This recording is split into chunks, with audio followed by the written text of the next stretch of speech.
অসমৰ প্ৰাকৃতিক দুৰ্যোগ বানপানীৰ ৰচনা। আৰম্ভণি। বানপানী কি? বানপানী হৈছে পুনৰাবৃত্তি হোৱা প্ৰাকৃতিক দুৰ্যোগবোৰৰ ভিতৰত এটা, যি হৈছে গড়তকৈ অধিক বৰষুণ আৰু প্ৰতিটো বাসস্থানত অত্যাধিক পানী জমা হোৱাৰ ফলাফল। জলাশয়ৰ পৰা পানী উপচি পৰাৰ ফলত বা পানী ৰক্ষণাবেক্ষণ নকৰা ঠাইবোৰত মুষলধাৰ বৰষুণৰ ফলত বানপানী হ'ব পাৰে। আমাৰ অসম ৰাজ্যখন ভাৰতবৰ্ষৰ উত্তৰ-পূব কোণত অৱস্থিত। নদীৰে পৰিবেষ্টিত ৰাজ্যখনৰ আজি এক প্ৰধান সমস্যা হ'ল বানপানীৰ সমস্যা।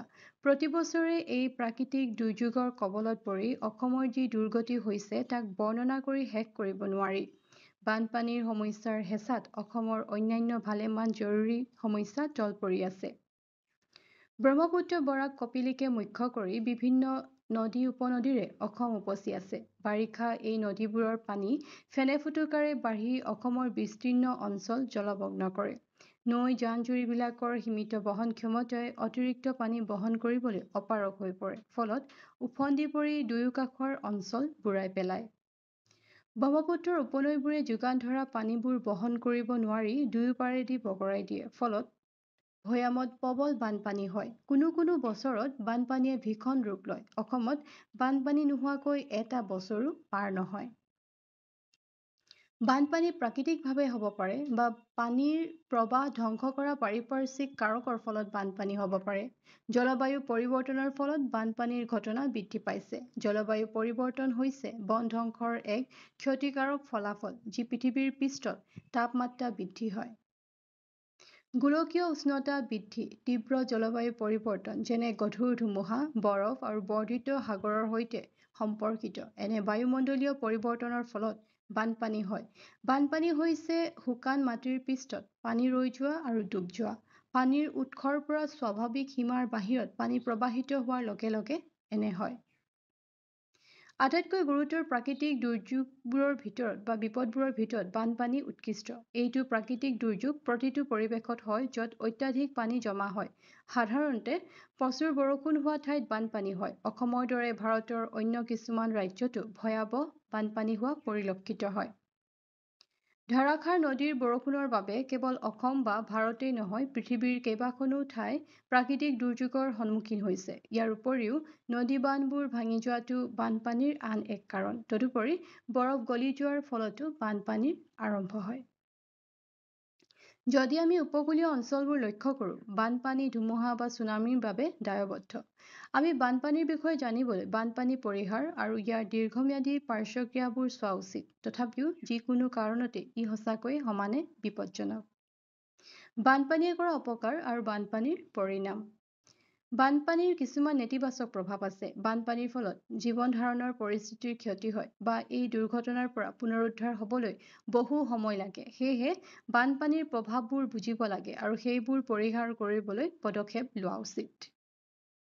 অত্যাধিক বানপানীৰ ফলত প্ৰায় অপৰিসীম ধ্বংস হয়। বানপানীৰ ফলত বহুতো ব্যক্তি বা জীৱ-জন্তুৰ জীৱন বিপদত পৰে আৰু বহুতো লোক, জীৱ-জন্তু আহত হয় বা মৃত্যুমুখতো পৰে। লগতে বানপানীয়ে ৰোগ বৃদ্ধি কৰে। বানপানীৰ পিছত মেলেৰিয়া, ডেংগু আৰু অন্য ৰোগ ঠায়ে ঠায়ে হোৱা পৰিলক্ষিত হয়। বানপানীৰ সৈতে পোনপটীয়াকৈ সম্পৰ্কিত মৃত্যু সাধাৰণতে ডুব যোৱাৰ ফলত হয়। বানপানীৰ অতি গভীৰ আৰু তীব্ৰ প্ৰৱাহ আছে। মৃত্যু কেৱল ডুব যোৱাৰ ফলত নহয়, মৃত্যুবোৰ ডিহাইড্ৰেশ্যন, হিট ষ্ট্ৰোক, হৃদ আক্ৰমণ আদিৰ বাবেও হয় আৰু আন যিকোনো ৰোগ যাক প্ৰসৱ কৰিব নোৱাৰি তাৰ বাবে চিকিৎসা সামগ্ৰীৰ প্ৰয়োজন। বানপানী হ'লে আঘাতৰ ফলত অত্যাধিক পৰিমাণৰ ৰোগ হ'ব পাৰে। যিসকল পোনপটীয়াকৈ বানপানীত আছিল, কেৱল তেওঁলোকৰ বাবে আঘাতবোৰ পৃথক নহয়। উদ্ধাৰকাৰী দল, আনকি যোগান ধৰা লোকসকলেও আঘাতৰ পৰা নিজকে বচাই ৰাখি চলিব লাগে। বান প্ৰক্ৰিয়াৰ সময়ত যিকোনো সময়তে আঘাতপ্ৰাপ্ত হ'ব পাৰে। বানপানীৰ সময়ত দুৰ্ঘটনাবোৰ পানীত খহি পৰা ধ্বংসাৱশেষ বা বহুতো দ্ৰুতগতিত চলাচল কৰা বস্তুৰ সৈতে সংঘটিত হয়। বান উদ্ধাৰৰ প্ৰচেষ্টাৰ পিছত বৃহৎ সংখ্যক আঘাত ধৰা পৰে। তদুপৰি বৈদ্যুতিক বিপদাশংকাৰ বাবে ব্যক্তিসকলে বিদ্যুৎ বিভ্ৰাটৰ সন্মুখীন হয়। তেওঁলোকেও ব্যয়বহুল ব্যয়ৰ সন্মুখীন হয়। বৃহৎ অৰ্থনৈতিক লোকচান হয়। বানপানীৰ দ্বাৰা সম্পত্তি আৰু আন্তঃগাঁথনি ধ্বংস হোৱাটো অপৰিসীম। অনুমান কৰা হৈছে যে খৰাং বাদ দি প্ৰাকৃতিক দুৰ্যোগৰ ফলত বিশ্বব্যাপী প্ৰায় 90% ধ্বংস প্ৰত্যক্ষ বা পৰোক্ষভাৱে বানপানীৰ দ্বাৰা সংঘটিত হয়। যোৱা শতিকাত এছিয়াই $207 বিলিয়ন বান অঞ্চলত অৰ্থনৈতিক লোকচানৰ সন্মুখীন হৈছিল।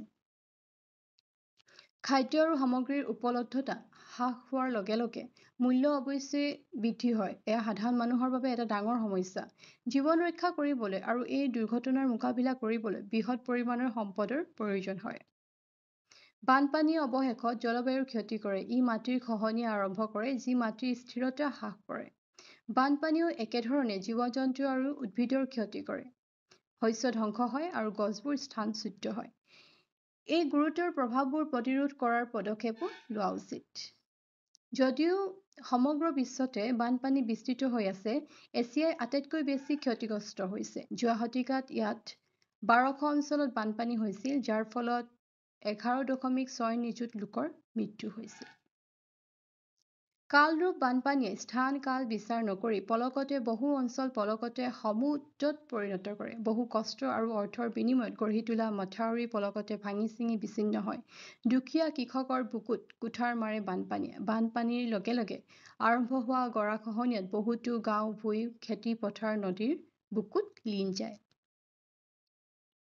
আমি কেনেকৈ বানপানী প্ৰতিৰোধ কৰিব পাৰোঁ? নিয়ন্ত্ৰণৰ উপায় বা প্ৰতিকাৰ।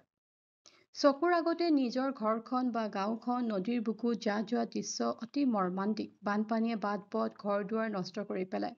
শস্যৰ ভঁৰাল পানীত ডুব যায়। ঘৰচীয়া, বনৰীয়া বহু জীৱ-জন্তুৰ মৃত্যু হয়। ঠায়ে ঠায়ে আশ্ৰয় শিবিৰ খোলা হয়।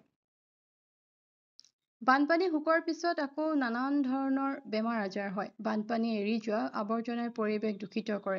সংক্ৰামক ৰোগে জীৱৰ প্ৰাণ লয়। মুঠতে বানপানীয়ে বিলৈ-বিপত্তিৰ সীমা নোহোৱা কৰে। আজি বিজ্ঞান আৰু প্ৰযুক্তিবিদ্যাৰ জয় জয় ময় অৱস্থা। ব্ৰহ্মপুত্ৰক নিয়ন্ত্ৰণ কৰাৰ উপায় নাই বুলি ক'লে কোনেও বিশ্বাস নকৰে। চীনৰ হুৱাংহো নদীক নিয়ন্ত্ৰণ কৰিব পাৰিছে যেতিয়া অসমৰ ব্ৰহ্মপুত্ৰ বৰাককো নিয়ন্ত্ৰণ কৰিব পৰা যাব।